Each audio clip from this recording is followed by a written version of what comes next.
Hello there, everyone. Today's episode of Financial Advisors Want to Know. I have Cameo Roberson with me. She's the founder of Atlas Park Consulting, a business coaching and fractional COO agency for financial advisors and wealth management firms. Atlas Park helps leaders execute their growth strategy and drive revenue without feeling overwhelmed, which is what a lot of clients that I talk to experience. So my name's, again, Catherine Tindall. I'm a CPA with Dominion Enterprise Services. We're a tax firm that works for financial advisors. And I wanted to have Cameo on the show because a lot of the clients that I talk to in our practice, it's all operations hiccups and issues and staffing and those kinds of conversations beyond just the tax pieces. So today's episode is going to be all around building client service success and going into her recommendations around things you should be doing in your practice and ways to be thinking about things. So thanks for joining me on the show today. Thank you for having me, Catherine. I'm excited for our conversation and to be able to share with your audience. Yeah, so I would love to start at the very beginning, which is client onboarding. I think that that's a good place to start. So what are some smooth onboarding strategies that you have for firms when it comes to, bringing on clients successfully? Yeah, the moment clients say yes to you and you decide that you want to now start onboarding them, this is where the fun really begins. And so one of the first key strategies that I often tell advisors is, what's your end-to-end process, right? What is your service delivery? What does that actually look like? How are you gathering information from your clients? How are you communicating what you need from them in a way that makes sense for them? And then how are you executing on those onboarding strategies? That's the biggest thing, is having visibility of what you need to get done. Then everything after that becomes much easier to implement and much easier to document. But you got to do that on the front end. What do you need to get done? Yeah, absolutely.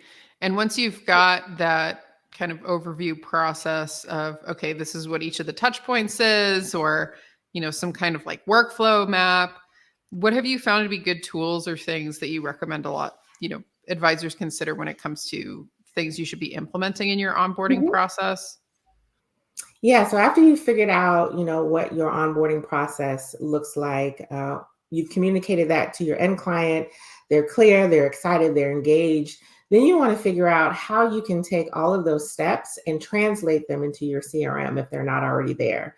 Your CRM, in my opinion, and that's client relationship management software, is the hub of your practice. It's the heart of how you're actually getting things done. You'll have the ability to work with your clients more efficiently and more effectively if you do less winging it and actually have these processes established ahead of time in your CRM. Now, they'll never be perfect, right? Because we're always evolving, we're always doing things to make ourselves better. But if you have that initial framework in your CRM, you're going to save yourself a lot of time, a lot of frustration, and you're going to build the basis for that exceptional client experience, right? It's a process. It's not just one and done, but it happens over the course of time. And if you have all these things documented in your CRM, you will make your life easier. Yeah, and it'll also make you more able to engage your team in doing more things in that process rather than you having to Absolutely. do it all yourself. Yeah, and that's where I think the overwhelm comes into play. If you have a solo practitioner who maybe have a small team, support staff, but they haven't gotten to the point where everything is living in the CRM, or they haven't figured out what their right delegation plan should be, and so their plate remains full. And that's where a lot of the overwhelm comes. And if they haven't documented anything, it's really easy to miss the mark on those key onboarding strategies. And so teams, advisors in particular, if you can figure out what your processes are ahead of time, then you can even start to delegate certain aspects to your team in advance. And those things can all be captured in your workflows. Yeah, that's great. And so I think part of that onboarding experience, and maybe this is the next topic for us to go into, is like the communication sequence that you have during onboarding and then the ongoing communication sequence. And I'd love to hear some of your thoughts around some client communication mastery and things that you've Mhm. found, firms kind of drop the ball on that can be systemized around Yeah. it. I think the biggest thing happens in the very, first part of the client engagement, right?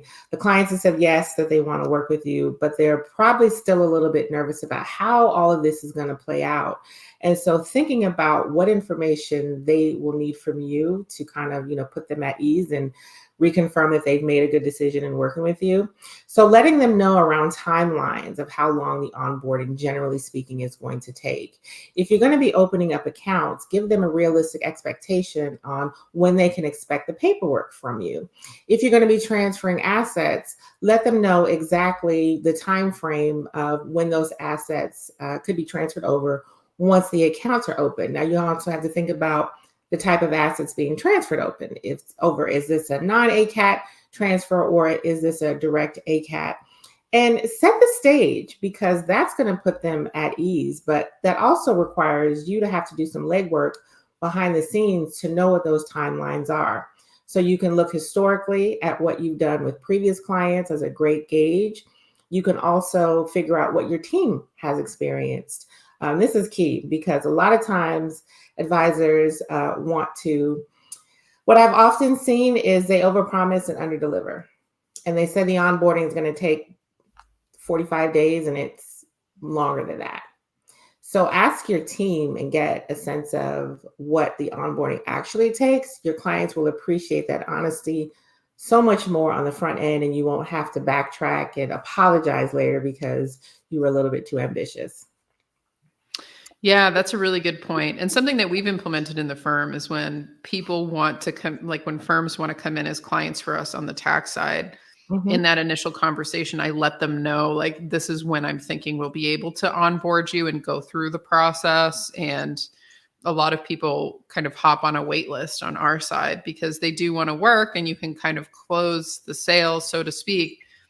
But just letting them know, like, hey, when are you looking to get all of this transferred? Okay, let's do it. We'll be able to do it a month from now, and that's when we'll start, or being able to communicate that expectation. Because I've found in my experience, and I'm sure it's similar in yours, that a lot of times once somebody's, sold on that your firm is the right fit for them, Yeah.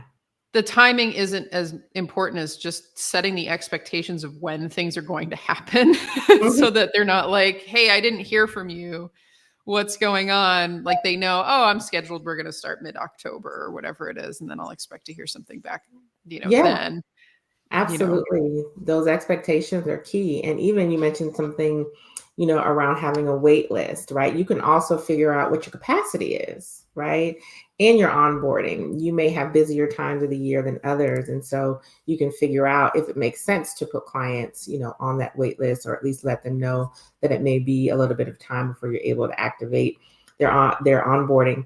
And again, it's just communication, right? At the end of the day, communicating expectations, letting your end client know what to expect so that there are no surprises and they don't feel like they're not getting the service that they're paying a lot of good money for.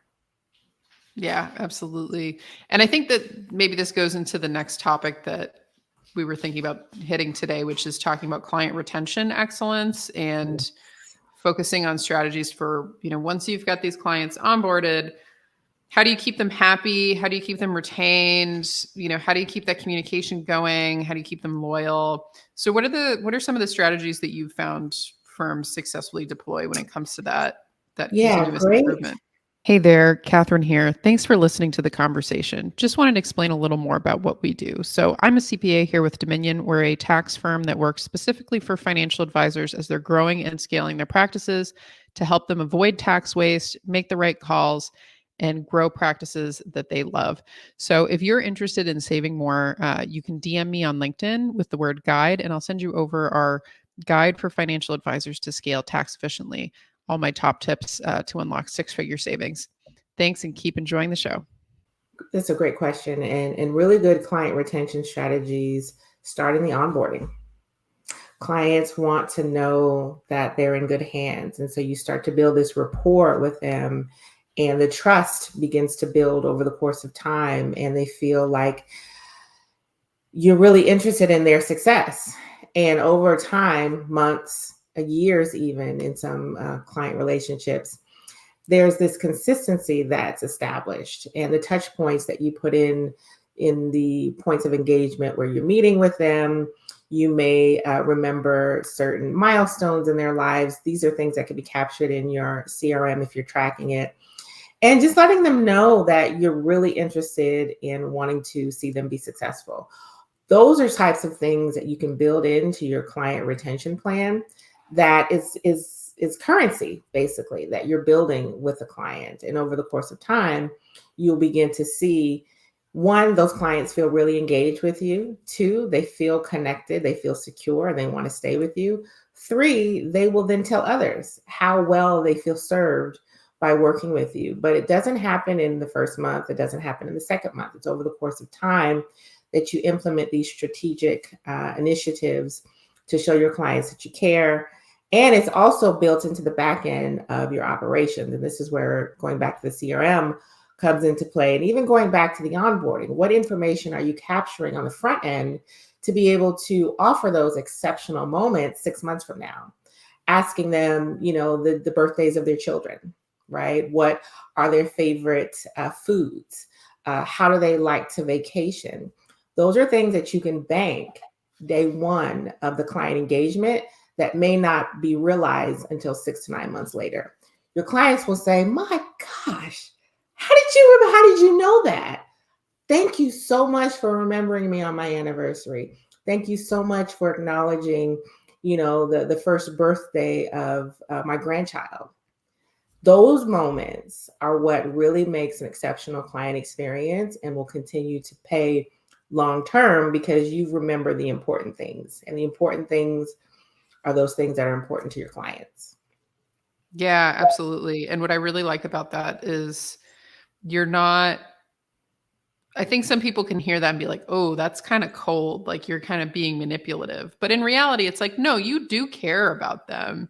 It's just Absolutely. having a system that doesn't put that onus on you to hold it all in your head to deploy those kinds of things. Like I had a client over the weekend have a birthday and I shot him a quick email that was like, hey, I hope you're having a great day. It's your birthday today. Like looking forward, like we were having a planning meeting later that week. It's like, I'm going to talk to you this week, but hope you're having a great day. It's just stuff like that, I had a calendar reminder that told me that, and I'm sure he's aware of that because he's a financial advisor and I'm sure he does that too.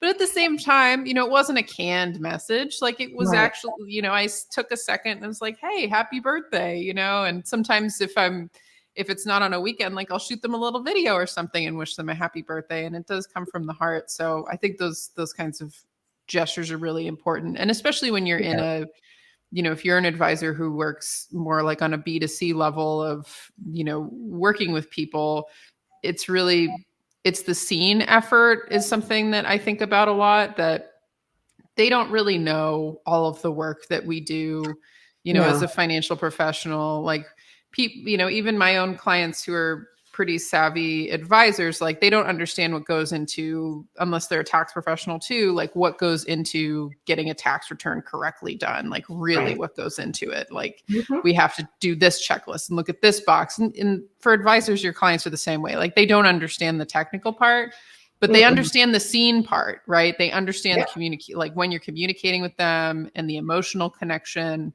and the trust. And those are the pieces that are seen. And so I think for a lot of advisors, there's this like balance that you have between the unseen effort, which is like the service delivery, that the client's never going to know the hours that you spent researching the platform that you need to know for your portfolio, like for their portfolio management. Like they're never going to see that. They see the happy birthday message. That's what they see. Exactly. And so you kind of need to balance both, knowing that you're not going to get as much credit for the hours of, continuing education you're doing, but at the same time, you want to do the birthday message too, because that's what they see. Besides just like portfolio returns and stuff, which they see. Yeah. But Great point, Catherine. And it's those things that make them feel valued and make them feel appreciated, right? You took time out of your busy day to wish me a happy birthday. This is my special day, and you acknowledged me. That goes a long way, right? And at the end of the day, we all want to be acknowledged for who we are. And these are opportunities advisors can use to acknowledge their clients. But you won't be able to do those special moments if you don't think about collecting that information on the front end. And that's why your onboarding is so key, because you have the opportunity to start creating those exceptional client experiences that then contribute to clients staying with you longer, and clients then referring you to others because they're like, you know what, you're different. You're not like the others. I feel like part of the family. And at the end of the day, clients want to know that you care about them beyond their investments, beyond the financial planning, but them as individuals. Yeah, no, that's great. And using systems to execute that. Yeah. Absolutely. Systems are a great thing to have and can really reduce the overwhelm and reduce the imposter syndrome that you may feel around serving your clients. I see it all the time. Advisors are wondering, am I delivering on a high level? Do clients really value what I'm doing for them? Maybe I'm not doing all the things that I could be doing. Well, if you leverage systems to help support some of those areas that you don't have to remember all the time, that can give you more confidence throughout the client engagement, in particular during the onboarding. And that's where kind of the rubber meets the road, and clients are looking at you and they're excited and they say, okay, now what's next? And if you've thought about those things and using your systems, that's just going to build more confidence in you. And that's going to come out to your clients as well. Because they'll say, you know what? You got it together. I'm in good hands. Yeah, that's great. So for advisors who are interested in learning more about the work that you do, because you've got this expertise in basically bringing in this operational excellence into practices, what's the best way for people to get connected with you, Cameo? Yeah, so you can connect with me on my website. It's atlasparkco.com, and I have my hashtag or my in the name here on the screen. You can also follow me on LinkedIn or connect with me there, Cameo Roberson. Be happy to chat with you and give you some insights around how you can improve how you're working with clients and really get to that level of operational excellence that you're seeking. Yeah, I love it. So thank you so much for joining me on today's episode. And for those listening, we're going to post those links nearby wherever you're interacting with this. But I'd love to hear more from the audience, what you took away, any thoughts you have, and ideas that you have, around this particular, operational excellence and what that means to you. So again, my name's Catherine Tindall. This was the Financial Advisors Want to Know show. And thanks for joining us today. Thanks so much, Catherine.